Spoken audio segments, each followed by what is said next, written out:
Hello. I debated on whether or not I was going to upload this video to YouTube specifically because if you follow me on TikTok or Instagram, you've already seen it. It's about the TMZ documentary, Where is Kate Middleton, that came out before Kate Middleton, the Princess of Wales, announced her health diagnosis. So just keep that in mind. I decided to go ahead and upload it here. There were some good points, even though it is conspiracy based, but the points were kind of valid in a sense since we didn't know what we know now. And y'all have got to, I was shocked at how Piers Morgan handled this because, interesting.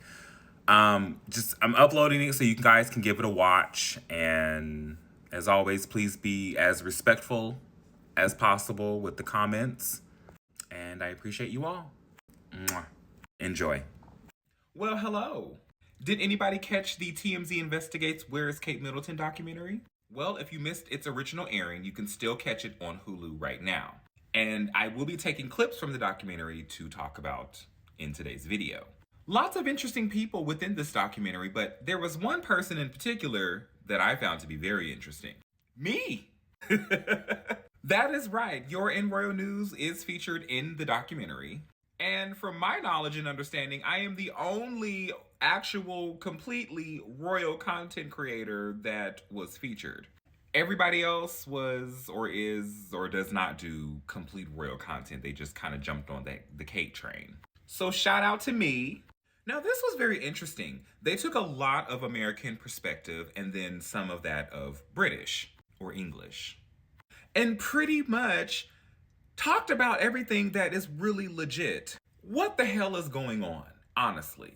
But I was more surprised to listen to Piers Morgan share his thoughts. Let's take a look at this first clip. There are quite archaic rules of engagement with the royal family which are not based on reality of modern day social media and mainstream media and how much more of it there is, and also just how much these conspiracy theories are getting believed by people. Because if you don't give them the truth, the conspiracy theories are going to run riot. Now, we all know I'm not particularly a fan of Piers, but he is making very good sense. Let's watch another clip. Her hand is front and center. So it's hard to believe that before that picture got released, nobody noticed, oops, there's no wedding ring. I will say, though, that there was almost no quality control that was going on with that photo. We always have heard that the royals are very intentional with what they do. How they dress, the jewelry they wear, the smallest minute detail could be a sign of something, so to speak. And to quash details regarding her and William splitting or cheating allegations, even if Kate could not fit the ring, Photoshop it on, because that right there created a myriad of conspiracy theories. There's more. Let's keep watching. But by its own doing, the palace has lost a lot of trust, and the public is still skeptical. She has a fuller face over here, and she has a slimmer face over here.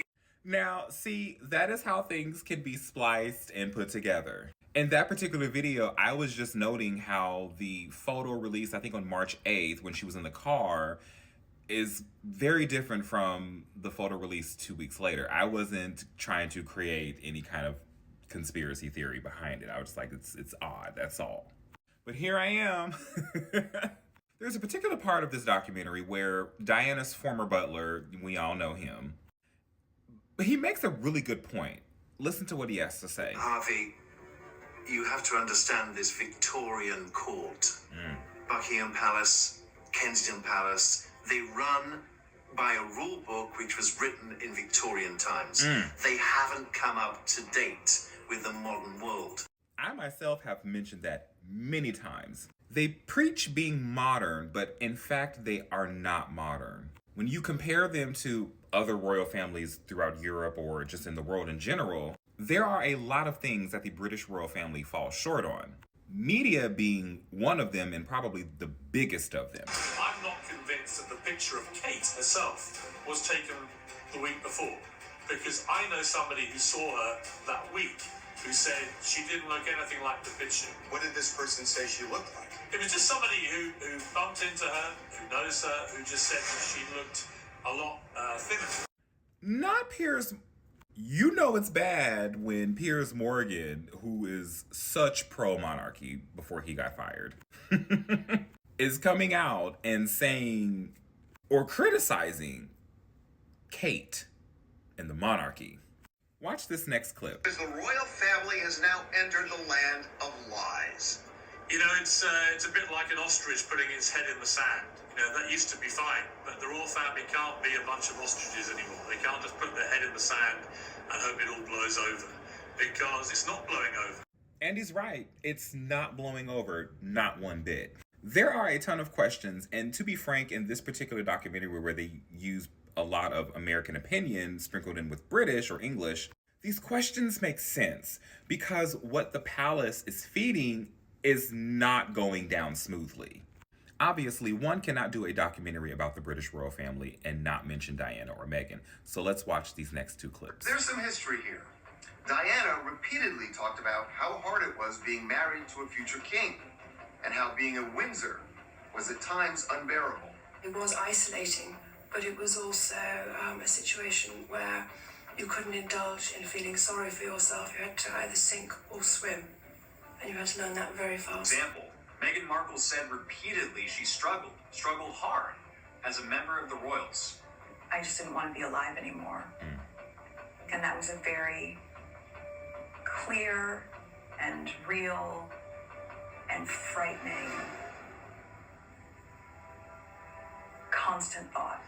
And because all of the issues surrounding not just Kate, but the British royal family, this next clip, I won't say is the nail in the coffin, but it will haunt the British royal family for centuries. In those months when I was pregnant, all around this same time, so we have in tandem the conversation of he won't be given security, he's not going to be given a title.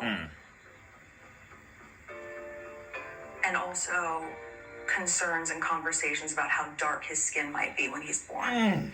What? It won't matter how many years fly by since the Oprah interview. Any documentary that criticizes or brings to light wrongdoings within the British monarchy is always going to air that particular clip. And the fact that it will never be addressed, it's their own fault.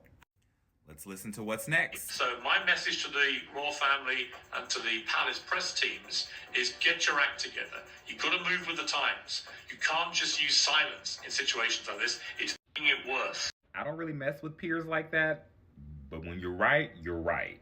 However, him being on this particular documentary I don't know, I'm assuming he is definitely axed out of royal rota and royal family relations, possibly. Anywho, as I mentioned, you can watch the full documentary on Hulu right now. Hulu in the United States. I don't know about Hulu around the world. I'm sure maybe at some point in time could be uploaded to like YouTube or other streaming platforms. It's a decent watch. It's 43 minutes, so it goes by pretty fast. So I hope you all enjoyed. Make sure you do comment your thoughts below if you've watched it. If you haven't watched it, comment your thoughts based on the clips that I showed today. And as always, thank you so much for watching. Mwah. Bye.